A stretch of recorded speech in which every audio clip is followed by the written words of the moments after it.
Herkese merhaba, kanalıma hoş geldiniz. Bu videomda sizlere yine yapımı oldukça kolay olan çok romantik bir atkı tarifi paylaşacağım. Pinterest'in aslında herkesin görmüş olduğu belki de meşhur bir atkısı. Böyle yine kalın iplikler kullanacağız. Haraşo örgüyle düz bir atkı hazırlayacağız. Bunun üzerine bakın güller kondurdum ben ama sizler daha farklı figürler de yapabilirsiniz. Bu tamamen zevkinize kalmış. Böyle bakın gülümü tek yapraklı olarak hazırladım. İsterseniz iki yapraklı olarak da yapabilirsiniz. Bunda nasıl yapacağınızı video içerisinde sizlerle paylaşıyorum.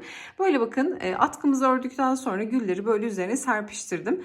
Bunu zevkime göre yaptım. Sizler daha sıkı, daha araları açık da olabilir. Nasıl istiyorsanız o şekilde yerleştirebilirsiniz. Ben böyle zevkime göre yerleştirdim. Sizler de istediğiniz gibi yerleştirebilirsiniz.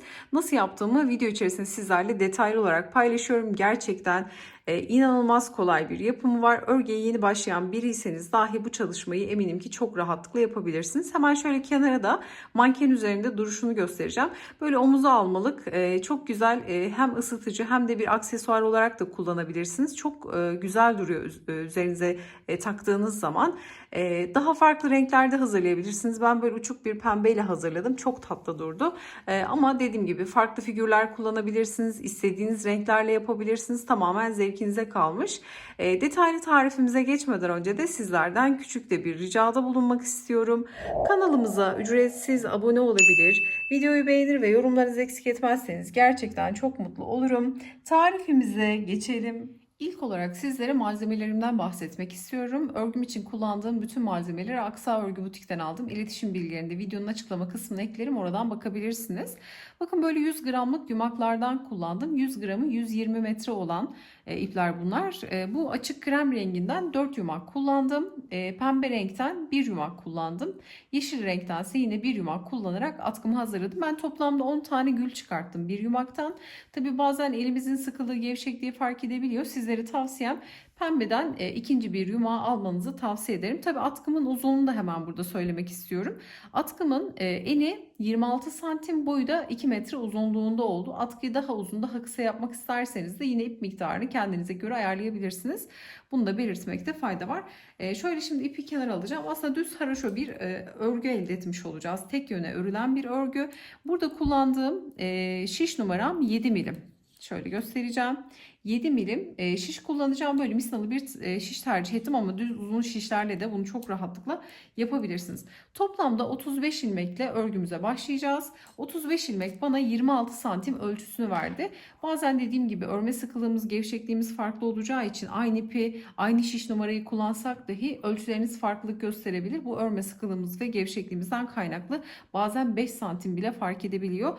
Mutlaka elinize göre, örneğin eliniz çok sıkıysa daha kalın şişlerde çalışabilirsiniz. Eliniz çok gevşekse daha küçük numaralı şişlerde tercih edebilirsiniz.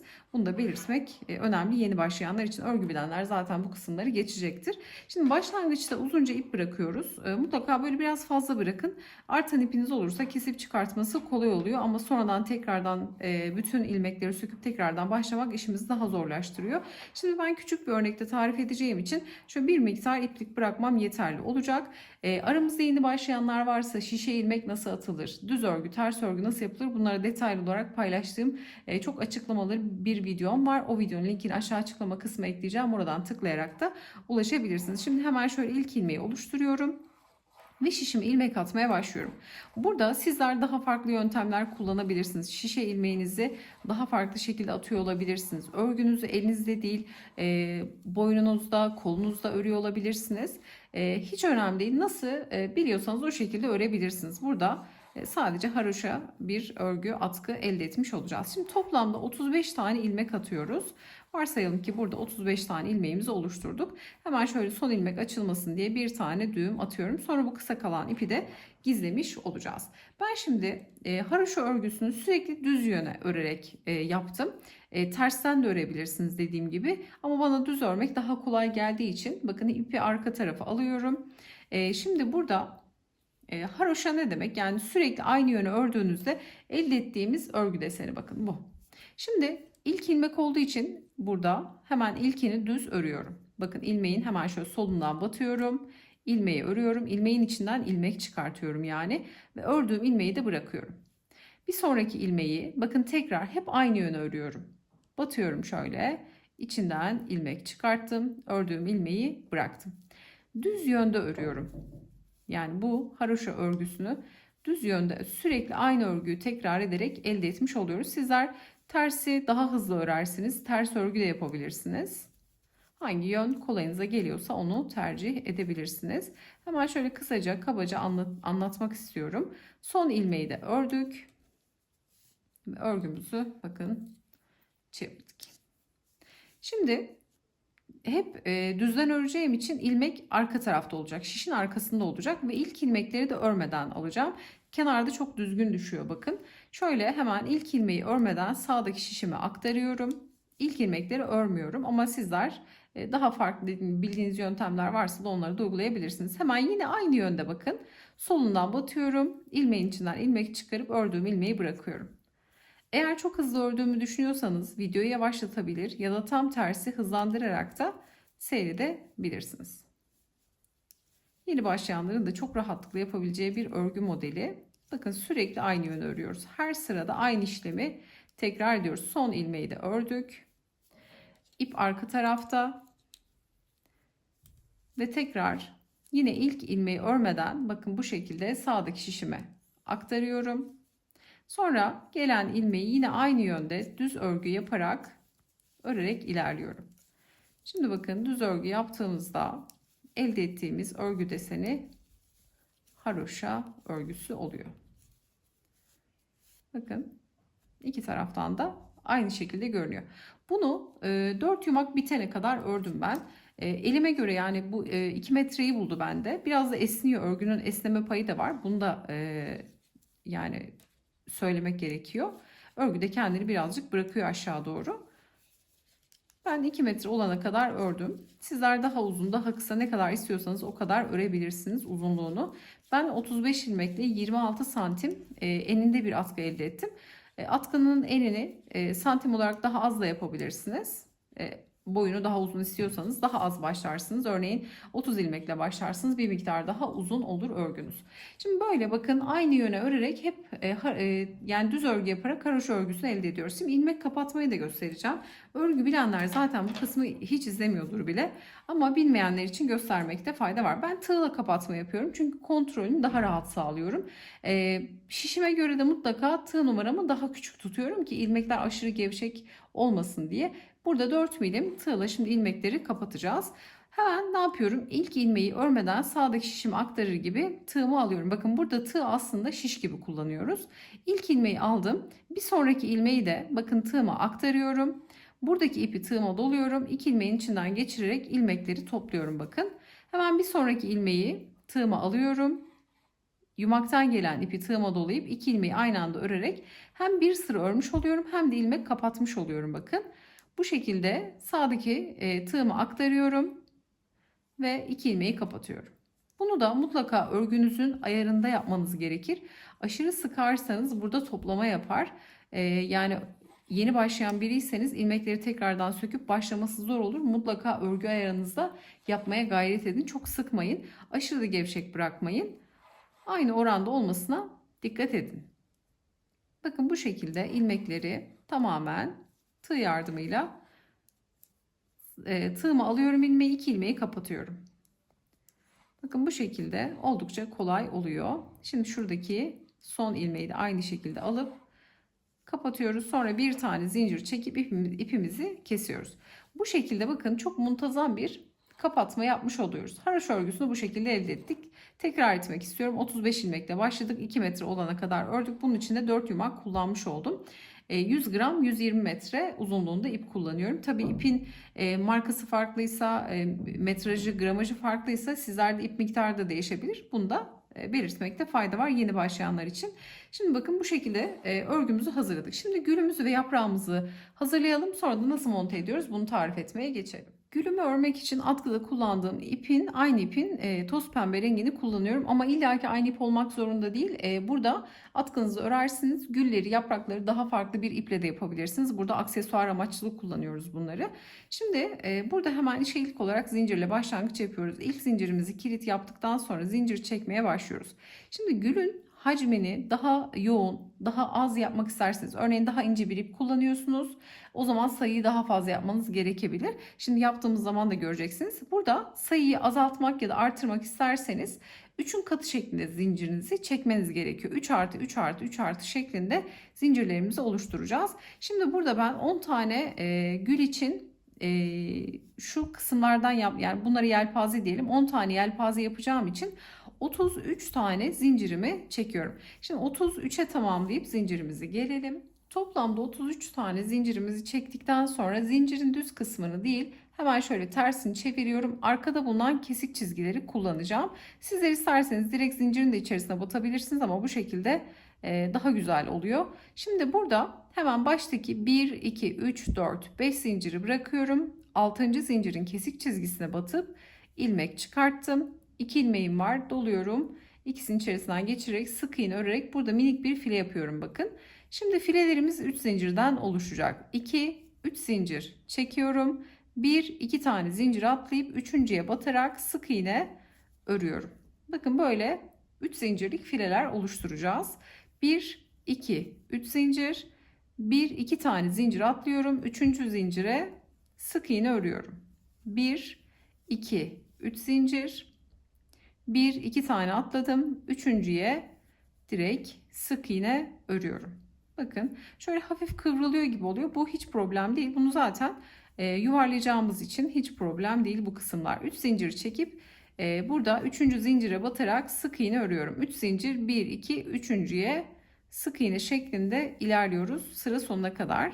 Burada artık kesmeyelim. Son noktaya kadar gelelim. Şimdi buradaki file sayısını artırırsanız, dediğim gibi 3'ün katı şeklinde zincirlerinizi çekebilirsiniz. Ya da zincir saymakla hiç uğraşmazsınız. Zincirleri fazla fazla çekin. Artan zincir olursa kesip çıkartabilirsiniz. Buradaki file sayınız ne kadar istiyorsanız o kadar uzatabilirsiniz. 1, 2, bakın son zincir, üçüncüye batıp sık iğnemi örüyorum. Şimdi şöyle sayalım. Baştaki boşlukla beraber 1, 2, 3, 4, 5, 6, 7, 8, 9, 10 tane filemizi bu şekilde elde etmiş olduk. Şimdi bunları dolduracağız. Bir zincir çekip örgümüzü ters çevirdik. Şimdi ilk gelen yuvaya bakın, 3 zincirlik file boşluğuna direkt batıyorum. Önce bir tane sık iğne örüyorum. Sonra tığıma doluyorum. Boşluğumun içerisine bakın, aynı boşluğun içerisine batarak ilmek çıkardım. 3 ilmeğim var, doluyorum. İkisini birlikte tekrar doladım. İkisini birlikte örerek ikili trabzan hazırlıyorum. Tekrar tığıma doladım. Aynı boşluğun içerisine batarak ilmek çıkardım. 2 2 çekerek böyle ikili trabzanlar hazırlıyorum. Şimdi bu trabzan sayımız 5 tane olacak her yuva içerisinde. 1 2, hemen üçüncüyü örelim. 4 ve 5. 5 tane trabzanı ördükten sonra bakın şöyle hafif de sağa doğru ittiriyorum ki yerleşsin böyle trabzanlar. 5 tane trabzanı ördükten sonra direkt aynı boşluğa batıyorum. Sık iğne ile bitiriyorum. Bakın her yuva içerisinde bir sık iğne, 5 trabzan, bir sık iğne örerek buradaki gülün şu şeklini vermiş oluyoruz. Yelpaze şeklini vermiş oluyoruz. Şimdi geldim bir sonraki file boşluğuna. Arada hiçbir şey yok. Direkt batıyorum. Sık iğne ile başlıyorum. Bakın sık iğne, tığıma doladım ve hemen aynı boşluğuma 5 tane ikili trabzan örüyorum. 2, 3, 4 ve 5. Aynı boşluğa gelip sık iğne örerek bu kısmı bitiriyorum. Sık iğne, 5 trabzan, sık iğne. Bir sonraki boşluğa yine aynı şekilde sık iğnemi örüyorum. 5 tane trabzan, sık iğne ile bütün boşlukları doldurarak sıra sonuna kadar gelelim. Hemen son noktada ne yapıyoruz bunu gösterelim. Bakın sıra sonuna geldik. Örgümüzün böyle kıvrılması gerekiyor. Bu sizi tedirgin etmesin. Şimdi geldik son yuvanın boşluğun içerisine. Direkt batıyorum. Yine aynı şekilde sık iğne örüyorum. Sonra bu boşluğumuzun içerisine de 5 tane ikili trabzan dolduruyorum. 2, 3, 4 ve 5. Sonra direkt sık iğne örüyorum. Burada bir zincir çekerek şimdi ipimizi bir miktar uzun keseceğiz ki bu kestiğimiz uzun iple gülümüzü dikmiş olacağız. Şimdi burada bakın yaklaşık bir 40 santim 40-50 santim kadar ipimi bırakıyorum. Çok da uzun bırakmaya da gerek yok. Bu kadar yeterli olacaktır. Şimdi bir zincir çektikten sonra direkt ilmeğin içinden ipimi çıkartıyorum. Bakın burayı kilit yapıyorum. Şimdi bu kalan iple de dikişini yapacağız. Ekstradan bir ip bağlamış olmayacağız. Hemen şöyle bir etamin iğnesi kullanıyorum. İpimi alıp iğneme yerleştiriyorum öncelikle. İğnemi taktım. Şimdi burada isterseniz burayı içte bırakın, isterseniz dışta bırakın. Ben bu kısım dışta kalacak şekilde yerleştiriyorum.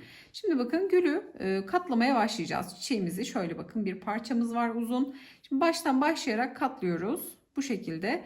Şu kısım da biraz aşağıda kalsın istiyorum ki rahat dikebilelim. Bakın şöyle tomurcuk da içeride kalsın. Bunu çok yukarıda tutarsanız güzel görünmez. Bunu birazcık şöyle aşağıda tutarak, şöyle ortalayarak katlamaya başlıyorum. Zaten birkaç kere yaptıktan sonra eliniz alışacak. O kadar da hızlı bitiyor ki, yani çok uğraştıran bir gül değil, onu söylemek istiyorum. Bakın güzelce kıvırdım. Yani rulo yapmış oldum. Sonra ipim burada, hemen dikmeye başlıyorum. Bakın şöyle uygun boşluklardan geçiriyorum. Hepsinin içinden geçirmeye çalışıyorum ki sağlam olsun. Hemen bir sonraki aralığa batıyorum. Uygun boşluklara bakın. Yani öyle belli bir noktası yok. Sağlam olsun. Şöyle içeriden batıyorum. Bakın bu taraftan çıkarıyorum. Bunu birkaç kere tekrar ederek sağlamca dikmiş olacağız. İsterseniz bu ipi uzun bırakırsınız. Yaprağı monte ettikten sonra bu iple de dikebilirsiniz atkınıza. Ama ben yani arkası da temiz bir görüntü olsun istediğim için atkının renginde böyle açık renkli bir iplikle dikişini daha ince bir iple yaptım. Ama illaki öyle bir ip olmak zorunda değil. Bununla da yine montajını yaparsınız ama işte renk farklı olur ya da şu dişlere batarsınız. Bakın kesik çizgiler var. Bunların üzerinden yaparsınız. Arkadan görünmemiş olur. O yöntemi de kullanabilirsiniz. Şimdi burada güzelce şöyle birkaç yerden daha geçireceğim. Sağlam olsun istiyorum. Şöyle bir tane de düğüm atalım. Çünkü artık gül formunu verdik bakın. Şöyle içinden bir tane kilit yaptım. Şöyle bir kez daha ipimi geçiriyorum. Fazla kalan ipi de şöyle keselim. Şu iple de bağlamak istiyorum. Bakın burada bir zincirlik nokta vardı. Şöyle bir kez daha burada şöyle düğüm yapalım. Bakın gülümüzü hazırladık. Gülün hazırlanması bu kadar kolay. İnanın çok vaktinizi almıyor. Şimdi hemen hızlı bir şekilde yaprağımızı yapmaya geçelim. Yaprak için de yine yeşil rengimi kullanıyorum. Yapraktan ben birer tane yerleştirdim ama ikişer tane de güzel durabilir. 2 tane de koyabilirsiniz yapraktan. Hemen zincirle başlangıç yapıyoruz. İlk zincirimizi kilit yaptıktan sonra, şimdi yaprağın ebatı da burada önemli. Şimdi yaptığımızda mantığı göreceksiniz. Daha fazla büyütmek için zincir sayınızı artırabilirsiniz. Şimdi burada toplam 9 tane zincir çekeceğiz. Çok sıkı olmayan 1, 2, 3, 4, 5, 6, 7, 8, 9 zincirimizi çektikten sonra yine zincirin düz kısmını değil ters kısmını çeviriyorum. Baştaki ilk zinciri bırakıp bir diğer zincirin arka kesik çizgisine batıp bu noktadan ilmek çıkarıyorum. Çıkardığım ilmeği bekleyen ilmeğin içinden geçirerek bir tane kaydırma yapıyorum. Kaydırma ile başladık. Hemen bir sonraki zincirin arka kesik çizgisine battım. İlmek çıkarttım. Şimdi 2 ilmek var. Bu kez doluyorum. Bakın kaydırma yapmıyorum. Doluyorum ve 2 ilmeğin içerisinden geçirerek sık iğne. Kaydırma, sık iğne. Şimdi tığıma doluyorum. Bir sonraki zincirin yine arka kesik çizgisine batarak ilmek çıkarttım. 3 ilmeğim var. Doluyorum. Üçünü tek seferde toplayarak bir tane tekli trabzan örüyorum. Tığıma doladım. Bir sonraki zincire batarak yine ilmek çıkarttım. 3 ilmek var. Doluyorum. İkisini birlikte örüyorum. Tekrar doladım. İkisini birlikte örerek ikili trabzan hazırlıyorum. Bakın böyle yavaşça yukarı doğru çıkıyoruz. Tığıma doladım. Bir sonraki zincire tekrar ikili trabzan örüyorum. 2 2 de çekerek. Şimdi bu şekilde yükseldik. Şimdi aşağı doğru inip yaprak kavisini vermiş olacağız. Tığıma doluyorum. Bir sonraki zincire batıp ilmek çıkarttım. 3 ilmek var, doluyorum. Üçünü tek seferde topluyorum. Şimdi tığıma dolamıyorum. Bir sonraki zincire direkt batıp sık iğne, son zincire de baştaki gibi kaydırma yapıyorum. Hemen kaydırmamı yaptım. Şimdi direkt karşıya geçeceğim. Bakın aynı zincire geliyorum. Bu kez şöyle 2 çizgi tığımın üzerinde olacak şekilde. Şu ipi de gizleyeceğiz en son. Buradan tekrar bir ilmek çıkarttım. Tekrar bir kaydırma yaptım. Şu ipi de şimdi şöyle araya alacağım. Bakın buraya kaydırmayı yaptık. Sık iğne ördüğüm nokta burası. Hemen batıyorum. İlmek çıkarttım. Sık iğne. Tığıma doluyorum. Özür dilerim, şu kısma batacaktım. Hemen bakın. Kaydırma yaptığımız yer burası. Bir sonraki nokta burası. Sık iğne noktası. Buraya batıyorum. Kısa ipi de tığ üzerinde tutarak ilmek çıkarttım. Sık iğne.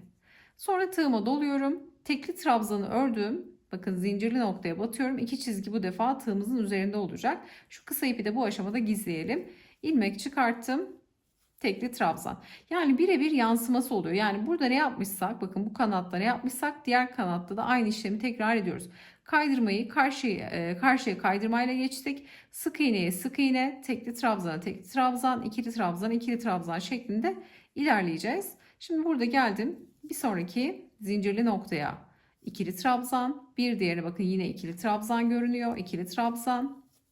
Tığıma doluyorum. Bir sonraki noktaya tekli trabzan, yani üçünü tek seferde topluyorum. Bir sonrakine sık iğne. En sonuncuya kaydırma yapacağız. Fakat şöyle zincire değil de kaydırma yaptığım şöyle başak şeklinde görünen şu iki çizginin olduğu noktaya batıyorum. İlmek çıkarttım. Kaydırmamı yaptım. Bir tane de zincir çekiyorum. Bakın yaprak formu oluşmuş oldu.